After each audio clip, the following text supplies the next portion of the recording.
Assalamualaikum warahmatullahi wabarakatuh. Hadirin yang terhormat, puji syukur marilah kita panjatkan kehadiran Allah Subhanahu wa Ta'ala, yang mana pada hari ini kita telah bisa berkumpul bersama dalam acara workshop pembelajaran mendalam SMK PGRI 1 Palimanan tahun 2025-2026. Tak lupa sholawat dan salam marilah kita curahkan kepada junjungan kita baginda Nabi Muhammad SAW, yang tentu saja senantiasa kita harapkan syafaatnya sampai di yaumil akhir. Amin amin ya rabbal alamin. Yang terhormat Kepala SMK PGRI 1 Palimanan, Ibu Deti Susilawati SPD. Yang terhormat Wakabid Kurikulum, Ibu Sumitri SPD. Yang terhormat Wakabid Humas, Ibu Nurela Permatasari SPD, serta rekan-rekan guru yang saya banggakan. Bapak dan Ibu sekalian, izinkan saya selaku pembawa acara akan membacakan susunan acara yang akan kita lalui bersama pada hari ini. Acara yang pertama, pembukaan. Yang kedua, menyanyikan lagu kebangsaan Indonesia Raya. Acara yang ketiga, sambutan kepala sekolah. Yang keempat, doa. Dan yang kelima, kegiatan inti workshop pembelajaran mendalam oleh fasilitator. Baiklah Bapak dan Ibu sekalian, marilah kita mulai acara ini dengan acara yang pertama, yaitu pembukaan. Mari Bapak dan Ibu, kita awali kegiatan kali ini dengan bersama-sama membaca basmalah. Bismillahirrahmanirrahim. Meningkat acara yang kedua, menyanyikan lagu kebangsaan Indonesia Raya. Hadirin dimohon berdiri.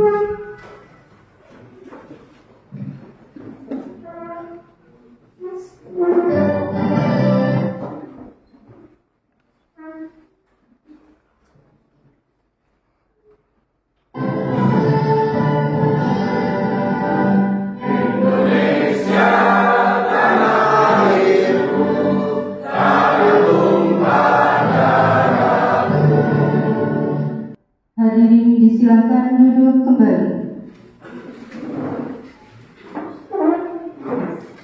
Kita lanjutkan acara yang ketiga, yaitu sambutan kepala sekolah yang akan disampaikan oleh Ibu Deti Susilawati SPD. Kepadanya disilakan.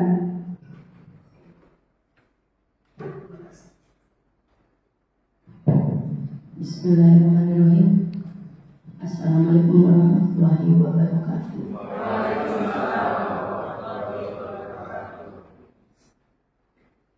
Yang terhormat,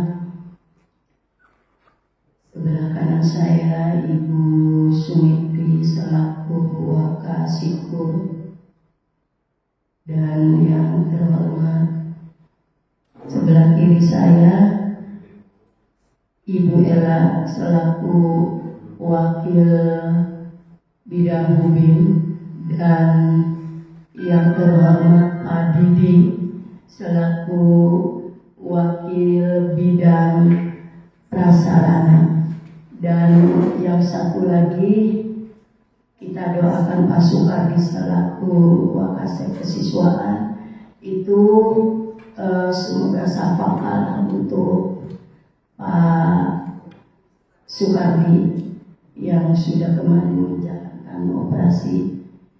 Kita doakan semoga beliau cepat sehat dan cepat pulih kembali dan dapat melaksanakan tugas seperti biasanya.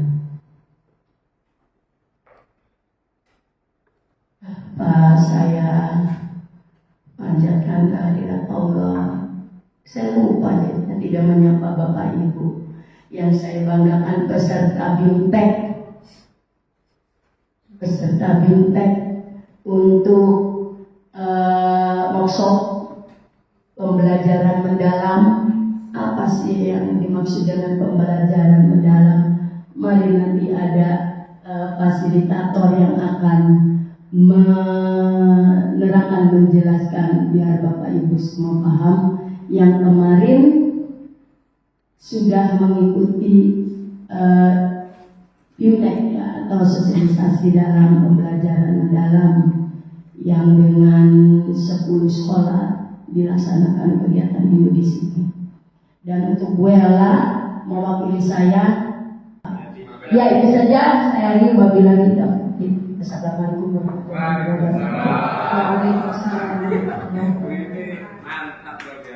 Bapak dan Ibu sekalian, kita lanjutkan acara yang selanjutnya, yaitu doa.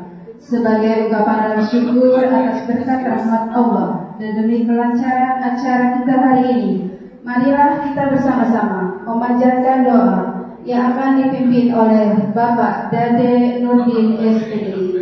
Kepada Bapak Dade Nurdin, silakan. Assalamualaikum warahmatullahi wabarakatuh. Ala hadirin wa kulliyatin shalihah. Nawaina taqarruban ila Allah wa ridwanillahi ta'ala ya qayyum ya rahman ya rahim ya dzal jalali wal ikram. Nas'alullah al-barakah wa syafa'ah wa al-karam wal ijabah wa sihah wal afiyah wal quwwah wa ni'mah wa salam wa istiqamah. Assalamualaikum warahmatullahi wabarakatuh. Amin amin ya rabbal alamin. Semoga hajat kita dikabul ya Allah. Amin.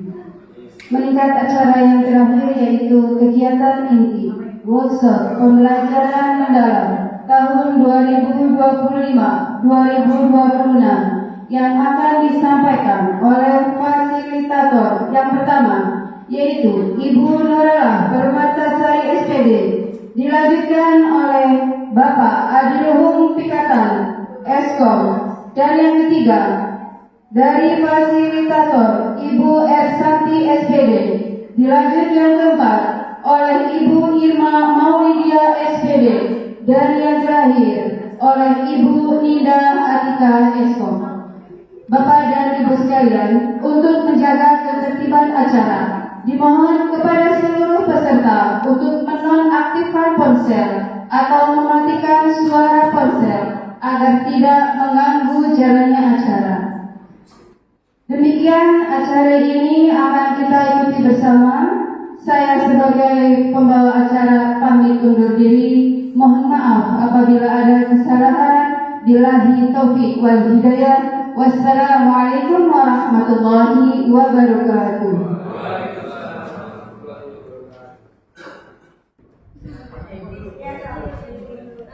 Sebelumnya saya mengucapkan terima kasih kepada Ibu Neti dan teman-teman guru karena telah memberikan kesempatan kepada kami bertiga khususnya untuk berbagi ilmu hasil dari pelatihan yang telah kami lakukan beberapa waktu yang lalu ya Bapak Ibu. Oke, selamat siang. Selamat siang. Sepertinya sudah ada yang mengantuk. Sepertinya sudah lelah ya Bapak Ibu ya. Kalau begini, kalau misalkan kita melakukan ice cream terlebih dahulu, apakah mau? Aturannya seperti ini ya Bapak Ibu ya. Kalau misalkan tangan saya bergerak atau memukulnya ke arah kanan, kanan atau kiri lah gitu, samping artinya. Bapak Ibu nanti bisa bilang tak. Nah, ya. Apabila tangan saya bergeraknya atau arah memukulnya ke arah bawah, nah Bapak Ibu bisa mengatakan jung. Nah, kalau misalkan saya nanti mengarahkan Bapak Ibu konsentrasi, nanti Bapak Ibu bisa bilang konsentrasi dimulai. Seperti itu. Bisa dimulai Bapak Ibu? Ya. Oke,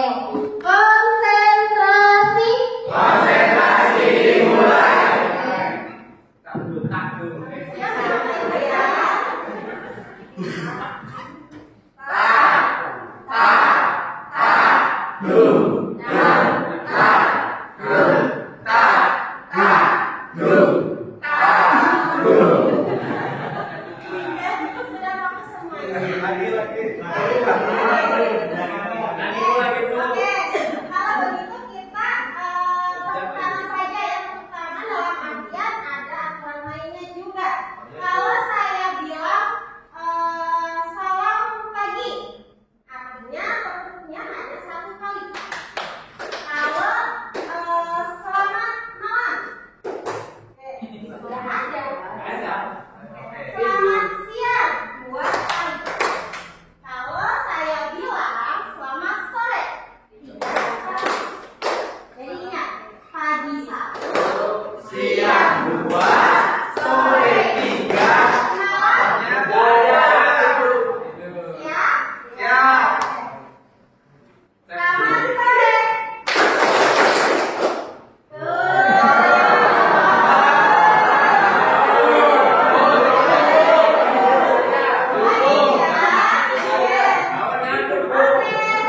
Bagus ya Bapak Ibu semuanya. Selamat malam.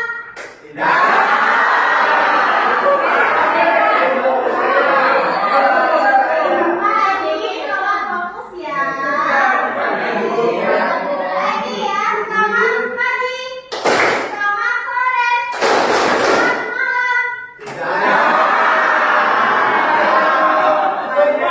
Sekali lagi deh. Selamat pagi. Selamat siang. Selamat malam. Oke, sudah bagus semua belum Bapak Ibu? Bisa ya kita lanjut.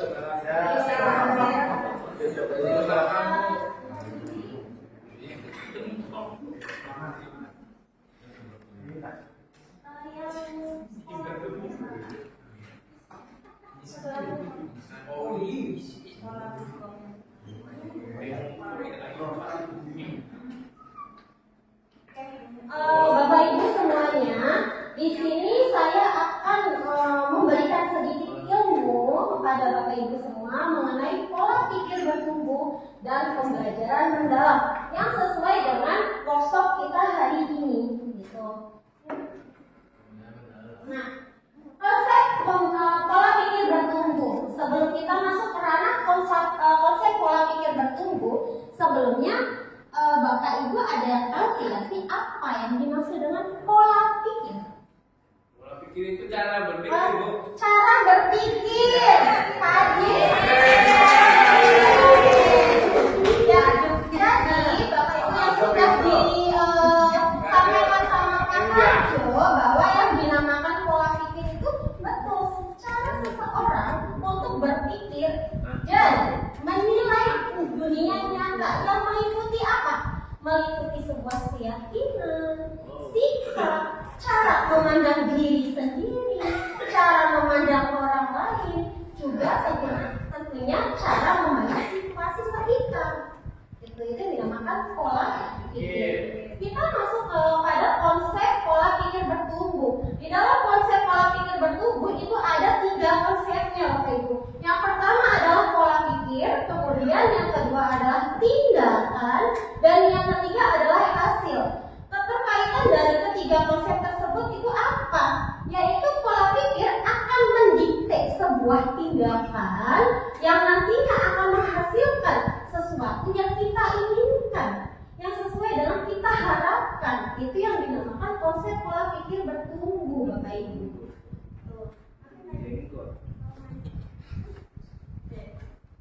Kemudian ada sebuah pertanyaan, Bapak Ibu ya. Mengapa pola pikir lebih penting dari keterampilan? Padahal di dalam gambar tersebut alat itu menduduki posisi pertama dan keterampilan menduduki posisi kedua serta pola pikir menduduki posisi ketiga.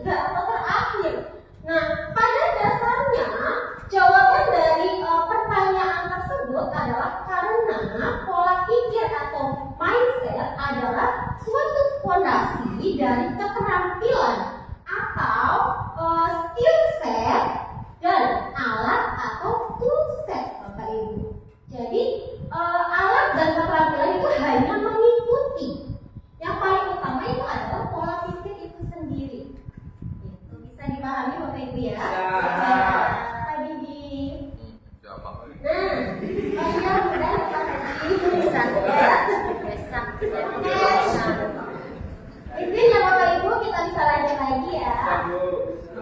Yang berikutnya Bapak Ibu adalah jenis-jenis pola pikir.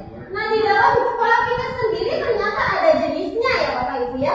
Selama ini kita hanya mengetahuinya ya sudah pola pikir ya cara berpikir gitu. Ternyata di dalam pola pikir sendiri memiliki dua jenis, yaitu growth mindset dengan fixed mindset. Apa yang membedakan dari kedua jenis tersebut? Kalau growth mindset itu memiliki keyakinan bahwa kecerdasan dan keterampilan Bapak Ibu ya bisa dikembangkan melalui proses belajar dan juga serta usaha. Artinya dalam hal ini ketika kita ada kemauan untuk berubah, untuk lebih meningkatkan potensi diri kita, artinya kita termasuknya adalah growth mindset. Namun apabila kita itu masuknya ke fixed mindset, keyakinan bahwa kecerdasan itu dan keterampilan bersifat tetap, artinya tidak ada banyak yang diubah. Contohnya, selama ini kita kalau belajar masih sering ya itu menggunakan metode ceramah. Nah, di dalam pembelajaran mendalam kita itu diharuskan dan diusahakan ke depannya untuk meminimalisir metode ceramah. Karena apa? Yang diharapkan itu adalah peserta didik aktif dan kreatif untuk mengikuti pembelajaran, untuk mengikuti proses pembelajaran seperti itu. Jadi keduanya itu berbeda. Coba Bapak Ibu masuknya ke growth mindset atau fixed mindset? Growth. Artinya ada keinginan untuk mengembangkan. Ya, iya. Oke, lanjut lagi. Oke, berikutnya Bapak Ibu ya, perbedaan antara pola pikir tetap atau yang kita sebutnya adalah PPT dengan pola pikir bertumbuh atau yang biasa disingkat dengan PPT. Keduanya berbeda Bapak Ibu. Yang membedakan apa? Yaitu challenge. Yang pertama, challenge itu apa ya artinya? Tantangan, betul. Orang yang memiliki pola pikir tetap menganggap bahwa tantangan itu jika dia dikenai sebuah kesulitan, sebuah masalah, dia akan menghindar, tidak mau menghadapinya. Sedangkan orang yang memiliki pola pikir bertumbuh, ketika dia mendapati sebuah masalah, kesulitan, tantangan, maka dia akan menerima masalah tersebut dengan legowo, dengan ikhlas. Itu kalau challenge atau tantangan. Kemudian perbedaan yang kedua adalah apa itu?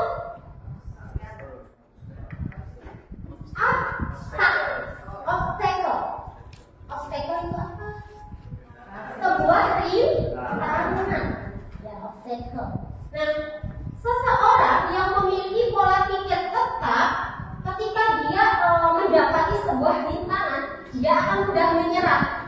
Dia sudah tidak akan mau lagi untuk berusaha mengembangkan apa yang ada di dalam dirinya sendiri. Nah, kalau yang memiliki pola pikir tetap.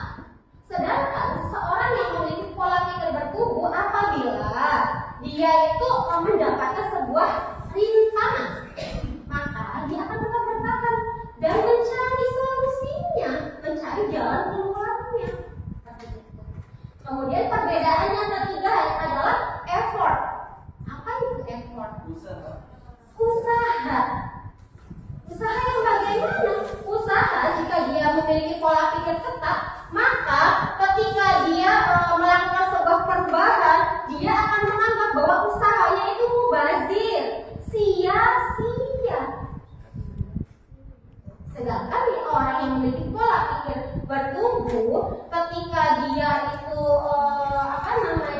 mendapatkan suatu informasi mengenai suatu usaha, maka dia akan menganggap bahwa informasi tersebut adalah peluang bagi dirinya untuk lebih meningkatkan keterampilan yang dia miliki, untuk mengembangkan pola pikir dia. Itu kalau ya effort. Kemudian perbedaan yang ketiga adalah kritik. Kritik itu apa? Kritik apa? Komentar, saran, penilaiannya. Nah, Bapak Ibu semuanya, seseorang yang memiliki pola pikir tetap apabila dikritik, maka dia itu menganggap kritikan tersebut adalah suatu serangan bagi dirinya. Ya jangan marah ya Pak Haji, misal gitu. Terus bagi orang yang memiliki pola pikir bertumbuh, Bapak Ibu ya, ketika dia dikritik, maka dia itu akan menganggap bahwa kritikan tersebut informasi yang baru untuk dirinya, untuk kita, misalkan kita untuk berubah menjadi yang lebih baik, seperti itu. Lanjut lagi, perbedaan yang terakhir yaitu adalah success other. Apa itu? Sukses di bidang lainnya. Nah, yang membedakan di sini apa? Orang yang memiliki pola pikir tetap menganggap kalau orang lain sukses, Bapak Ibu, maka itu akan menganggap bahwa dia itu adalah atau orang lain tersebut adalah tantangan bagi dirinya sendiri. Iya, artinya sebuah ancaman bagi dirinya. Sedangkan orang lain yang memiliki pola pikir bertumbuh, sukses ada di sini itu akan menganggap kalau misalnya orang lain sukses, contohnya itu inspirasi untuk bisa diterapkan. Oh iya, saya bisa seperti dia, saya bisa sukses seperti itu. Bapak Ibu ingin menerapkan pola pikir tetap atau pola pikir bertumbuh? Artinya mengikuti hal-hal yang lebih baik, yang positif gitu ya Bapak Ibu ya. Oke, Pak Yudi, lanjut lagi. Suara yang ditimbulkan dari pola pikir tetap dan pola pikir bertumbuh. Di dalam suara yang dihasilkan oleh PPT, Bapak Ibu ya, biasanya akan menimbulkan kekhawatiran. Contohnya kayak tadi, orang lain sukses kita tidak suka. Berbeda dengan pola pikir tetap. Suara yang ditimbulkan pada PBB ketika ada orang lain sukses, maka dia akan optimis. Bagaimana caranya saya bisa sukses seperti dia? Saya bisa mengembangkan ilmu saya seperti dia. Seperti itu. Itu yang membedakan antara suara suara PPT dengan suara PPB yang ditimbulkannya. Gitu. Lanjut lagi. Berikut adalah telaah dari pola pikir tetap dan pola pikir bertumbuh, Bapak Ibu ya. Suara pola pikir tetap, contoh, kalau saya gagal, berarti saya tidak mampu. Ya sudah saya tidak mau untuk berusaha. Itu kalau orang memiliki pola pikir berbeda. Suara yang ditimbulkan pada pola pikir bertumbuh, kalau saya gagal, berarti saya harus belajar lalu mencoba lagi. Ada usaha tidak Bapak Ibu? Ada. Jadi kita ingin terus berusaha. Gitu. Lalu ada lagi telaah yang kedua, saya akan menolak saat menerima tugas yang belum pernah saya kerjakan, sebab resiko untuk gagal akan besar. Nah, ada rasa pesimis tidak? Ada. Berbeda dengan orang yang memiliki pola pikir bertumbuh, dia akan bersuara, saya akan menerima pekerjaan yang belum pernah saya kerjakan, sebab ini adalah peluang untuk belajar dan mengembangkan potensi diri.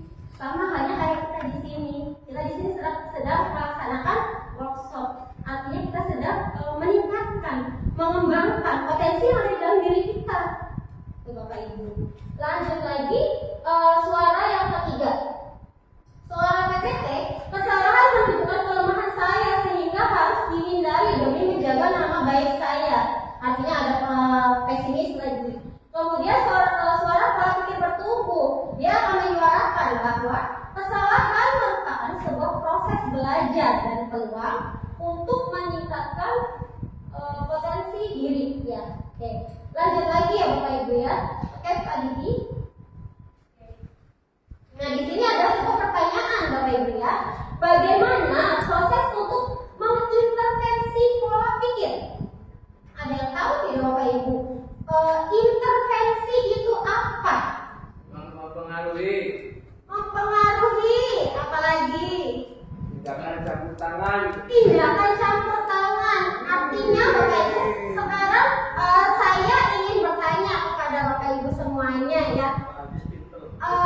Ketika ada siswa atau murid mengalami kesulitan, mengalami masalah dalam pembelajaran kita, apa yang kita lakukan? Apakah kita hanya diam dan membiarkan saja atau bagaimana? Intervensi. Kita harus ikut andil untuk memecahkan masalah yang dihadapi oleh peserta didik, oleh murid. Artinya, boleh tidak sih kita campur tangan? Boleh. Selagi itu dalam ranah yang positif. Gitu. Lanjut lagi, jawaban dari pertanyaan tersebut, saat melihat ada murid yang menyerah ketika menemui tantangan atau kesulitan, segera dorong dia untuk mencoba lagi. Jadi biasanya kalau misalkan ada siswa yang sudah, terutama kalau contohnya pembelajaran yang menganalisis, hitung-hitungan, gitu ya, matematika, akuntansi, biasanya kalau sudah merasa capek, merasa pusing, dia kan mudah menyerah tidak Bapak Ibu? Ya. Iya, ya sudahlah Bu, jawabannya ini saja, saya sudah menyerah. Nah, apa yang kita lakukan? Ya tadi, kita harus mendorong supaya murid tetap bersemangat, memberikan motivasi. Kemudian yang kedua adalah pada saat murid mencoba lagi, segera beri pujian proses karena telah mau berusaha. Nanti akan dijelaskan pada slide berikutnya. Lalu jelaskan kepada murid tersebut tentang PPT dan PPB, perbedaan utamanya pada saat menghadapi tantangan dalam belajar. Lanjut lagi, jelaskan kepada murid bahwa berbuat salah merupakan cara otak untuk belajar dan berkembang. Nah, Bapak Ibu seringkali tidak kita itu memberikan masukan kepada siswa. Kalau misalkan siswa yang tadi sudah pesimis atas tugasnya, kita itu selalu bilang anak-anak tetap semangat, walaupun hal yang kalian lakukan tersebut masih salah, itu tidak apa-apa. Kesalahan itu masih dalam proses belajar. Sering tidak kita memberi motivasi tersebut? Artinya kita harus terus melakukan motivasi kepada siswa agar siswa merasa nyaman dengan kita, merasa nyaman mengikuti pembelajaran dengan kita. Tuh. Nah, di sini ada komunitas belajar, Bapak Ibu. Nah, komunitas belajar terdiri dari guru dengan murid, guru dengan orang tua, serta guru dengan kolega atau rekan kerja. Sekarang saya ingin mengajukan pertanyaan kepada Bapak Ibu. Menurut Bapak Ibu semua, dari ketiga komunitas ini, mana yang lebih penting? Walaupun semuanya penting, tapi ada salah satu yang paling penting. Murid. Sama murid. Kenapa? Karena sama murid lebih jelas Bu. Lebih apa saja? Lebih intens dan Intens. tujuannya Artinya, betul. Artinya, Bapak Ibu ya, dengan kita sering bersama murid, betul jawabannya Kak Harjo, kita itu akan memberikan suatu kesempatan kepada murid, yaitu untuk membentuk pola pikir bertumbuh, gitu. Itu tujuannya dan memang itu yang paling penting, kedekatan antara guru dengan murid. Oke, lanjut lagi. Nah, ujian pribadi dengan ujian proses. Nah, cara pendidik memberi ujian atau kritikan juga merupakan salah satu faktor yang sangat menentukan tipe pola pikir apa yang nantinya akan terbentuk di dalam pada siswa tersebut. Tuh. Kalau ujian pribadi itu lebih fokus pada kualitas bawaan seseorang seperti kecerdasan atau bakat. Contohnya misalkan kamu pintar, apalagi yang bawaan Kamu cerdas. Kamu cerdas. Apalagi? Kamu smart. Kamu smart. Apalagi? Kamu cute. Kamu hebat. Hebat bisa. Kamu luar Biasa suka. Artinya yang dilihat oleh kita itu yang dinamakan pujian pribadi. Sedangkan yang diharapkan di dalam pembelajaran mendalam Bapak Ibu bukan pujian pribadi Bapak Ibu, tetapi pujian proses. Karena apa? Fokusnya itu pada usaha, strateginya. Contohnya misalkan pembelajaran matematika misalnya sulit ya. Kamu sangat luar biasa, boleh akuntansi ya. Oke, akuntansi atau matematika atau pelajaran lainnya ya.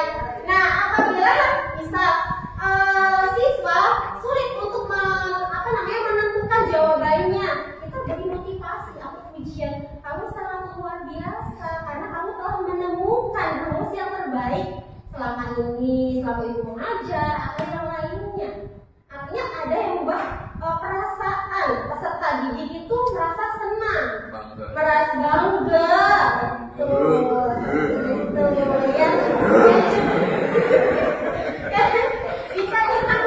bisa dilanjut ya Bapak Ibu ya. Oke, lanjut lagi.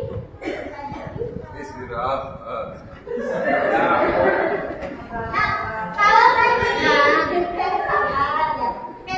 tadi berkaitan dengan pola pikir bertumbuh, Bapak Ibu, sekarang kita masuk ke materi apa pembelajaran mendalam. Apa itu pembelajaran mendalam?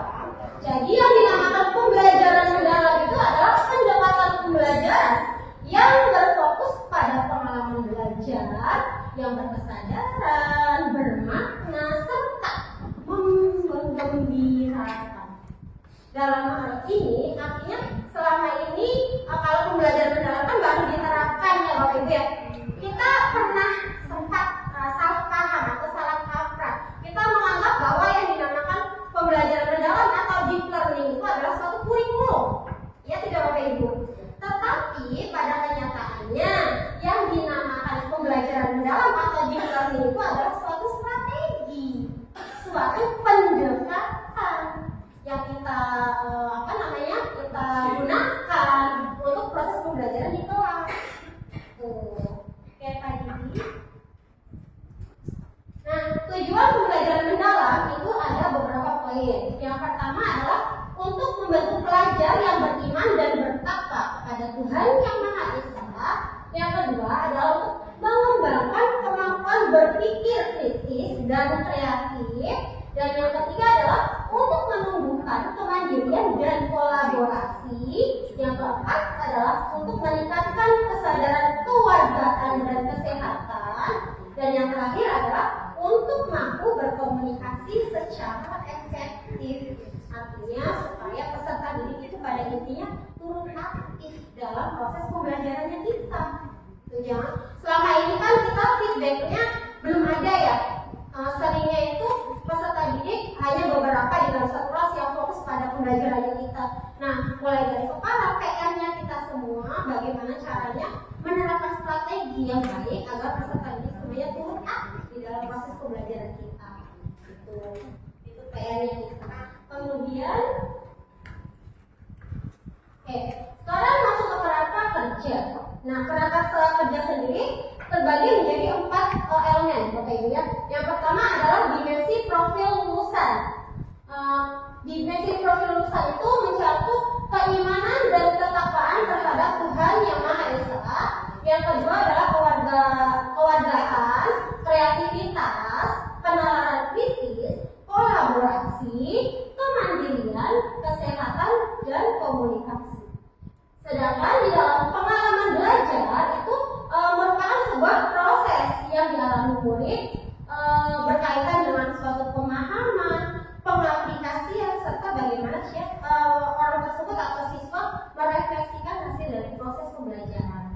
Lanjut lagi, kerangka pembelajaran. Kerangka pembelajaran di sini adalah panduan sistematis dalam menyusun desain pembelajaran, yaitu praktek pedagogis, kemitraan pembelajaran, lingkungan belajar, dan pemanfaatan digital.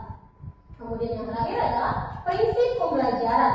Prinsip pembelajaran sendiri itu mencakup 3 karakteristik, yaitu berkesadaran, bermakna, serta menggembirakan.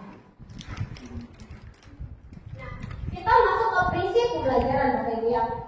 Prinsip yang pertama adalah berkesadaran.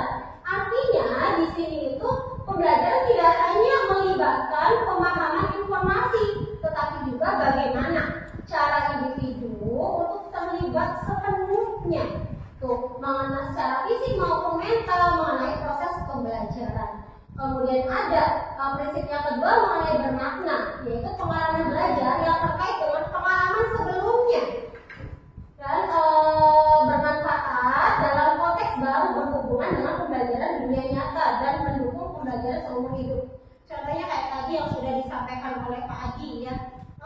Di dalam bermakna di sini bisa juga dikaitkan dengan kolaborasi antar guru mapel maksudnya ya Bapak Ibu.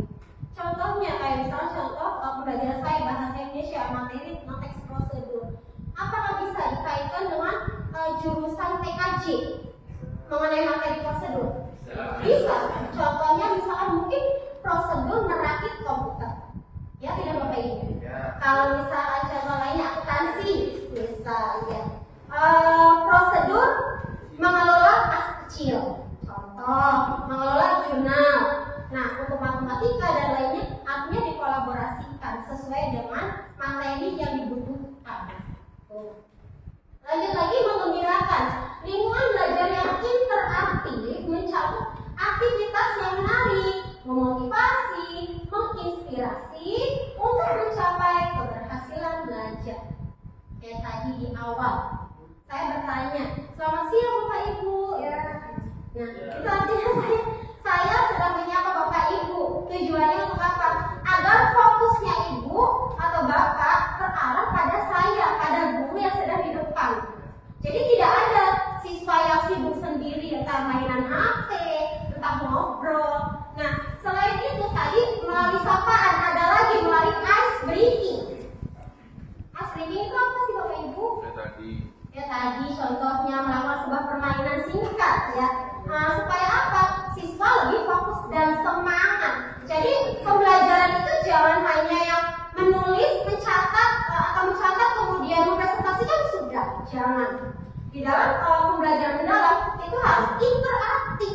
Kita sebagai seorang guru, bagaimana caranya agar murid itu atau kelas itu terasa hidup. Kemudian 8 dimensi profil lulusan. Kalau di dalam pendekatan yang sebelumnya ini itu masuknya ke P5 ya Bapak Ibu ya. Nah kalau yang sekarang di dalam pembelajaran mendalam dinamakannya itu 8 dimensi profil lulusan yang mencakup keimanan dan ketakwaan kepada kalimat esa, kewargaan, kreativitas, penalaran kritis, kolaborasi, kemandirian, kesehatan, dan komunikasi. Oke Bapak Ibu, pengalaman belajar ya. Selamat siang.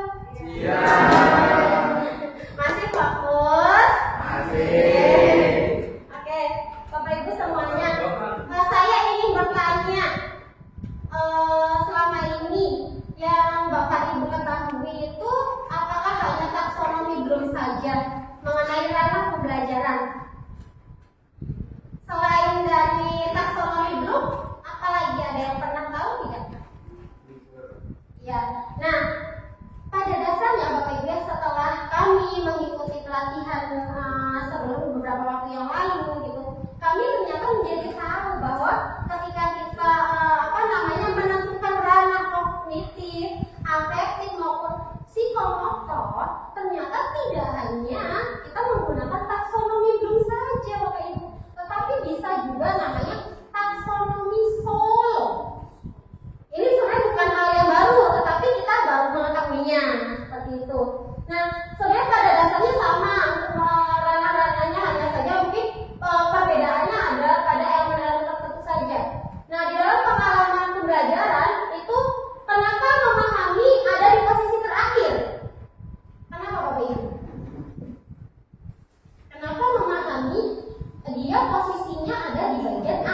bagian bawah.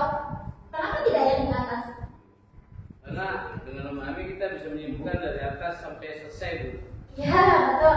Artinya begini Bapak Ibu ya, pemahaman siswa itu hanya sebatas pengetahuan saja, karena pelafalan berbeda dengan mengaplikasi. Dia sudah memulai melakukan suatu kegiatannya, jadi ada ranah keterampilannya Bapak Ibu. Nah, kemudian setelah mengaplikasi, barulah lebih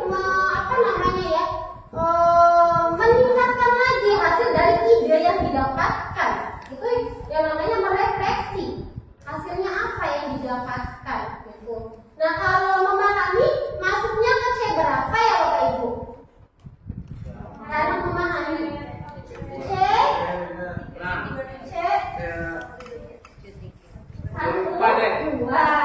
satu dua. Kalau yang tiga. Kalau yang mengaplikasi masuknya C berapa? C 4 karena mengaplikasikan. Kemudian kalau merefleksi berarti C5 karena dia termasuknya adalah evaluasi Bapak Ibu. Oke, lanjut lagi tadi. Pengalaman belajar kita tadi sudah sedikit membahas mengenai pengalaman belajar meliputi memahami, mengaplikasi, merefleksi. Lanjut. Oke. Berikutnya adalah kerangka pembelajaran ya Bapak Ibu. Terdapat 4 aspek di dalam kerangka pembelajaran. Yang pertama adalah praktek pedagogis. Contohnya apa? Ada yang tahu tidak Bapak Ibu? Apa ulang Ibu? Praktik pedagogis. Praktik Pedagogis.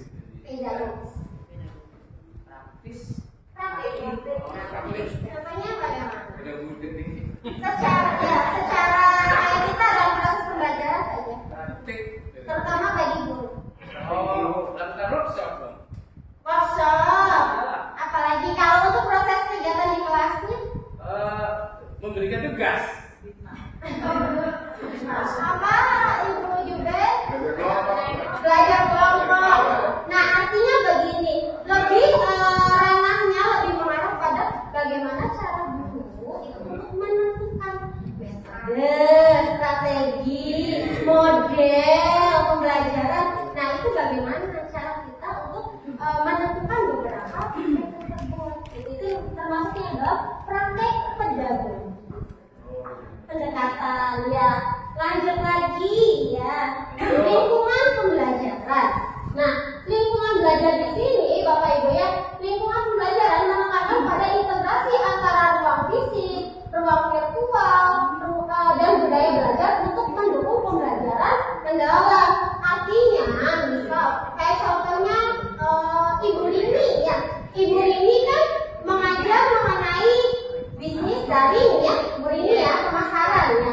Nah, kita tidak perlu jauh-jauh misalkan harus ke toko luar, tapi kita manfaatkan saja untuk ruang fisik yang ada di sekolah.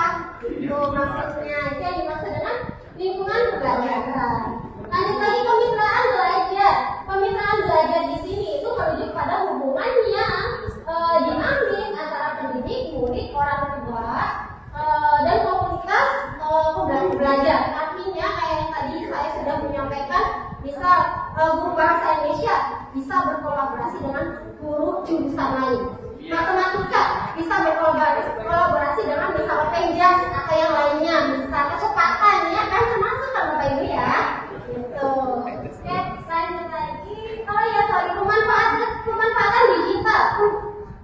Bapak Ibu semua, selama ini kita masih menggunakan alat-alat peraga yang manual ya. Kayak contohnya misal kalau ulangan masih berupa lembaran, ditulis gitu ya. Nah, untuk kedepannya Bapak Ibu ya, kita bisa menggunakan atau memanfaatkan digital. Artinya semua siswa memiliki HP tidak? Ya, kita sebagai guru bagaimana caranya untuk menginovasi, mengkreasi supaya apa? Supaya ketika kita melakukan proses pembelajaran tidak hanya terfokus pada hal-hal yang manual, tetapi menggunakan digital yang ada, dimanfaatkan. puisis, Padlet, terus Google Form, dan yang lainnya bisa digunakan. Jadi supaya peserta didik itu tidak merasa jenuh, tidak ada merasa bosan ketika mereka melakukan atau mengerjakan tugas-tugas gitu. Oke, berikutnya adalah peran guru ya Bapak Ibu ya. Peran yang pertama adalah untuk menyusun pembelajaran yang kontekstual dan kolaboratif. Dan yang kedua adalah menjadi fasilitator dalam proses berpikir kritis dan reflektif. Dan yang ketiga adalah menumbuhkan lingkungan belajar yang inspiratif dan aman. Oke, jadi pada dasarnya pembelajaran mendalam itu adalah suatu masa depan yang berkualitas. Artinya bagaimana peserta didik di kemudian sukses di kemudian hari, itu bagaimana juga dengan kita sekarang memberikan proses pembelajarannya. Apabila kita selalu mengaitkan proses pembelajaran dengan kehidupan nyata peserta didik, sudah pasti peserta didik akan selalu mengingat dan mungkin saja bisa diterapkan dalam kehidupannya. Seperti itu.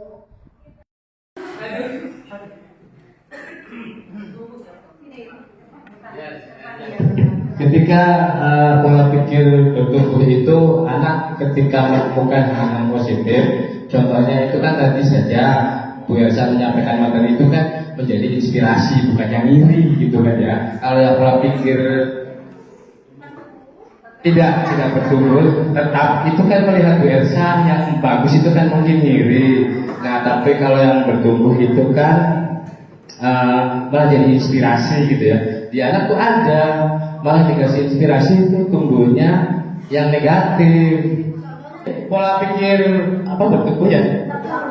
Nah harusnya positif gitu kan ya, tapi negatif. Contohnya anak tuh disuruh menyimpulkan sebuah narasi ya, tapi dia menyimpulkan lagu gitu. Bagus sih lagunya bagus, yang buat saya berkembang dan bertumbuh tuh ya, cuma kok lagu jadinya gitu loh contohnya. Itu aja, terima kasih. Wassalamualaikum warahmatullahi wabarakatuh. Anak Pada dasarnya izin menjawab ya Bapak Ibu. Pada dasarnya Pak Harjo yang dinamakan pola pikir bertumbuh itu dia ranahnya mengarah ke hal-hal yang positif Bapak ya. Jadi kalau misalkan dia seperti yang Pak Harjo contohkan tadi, artinya dia masih memiliki pola pikir tetap. Jadi belum berkembang pemikirannya seperti itu atau pola pikirnya. Bagaimana Pak Harjo?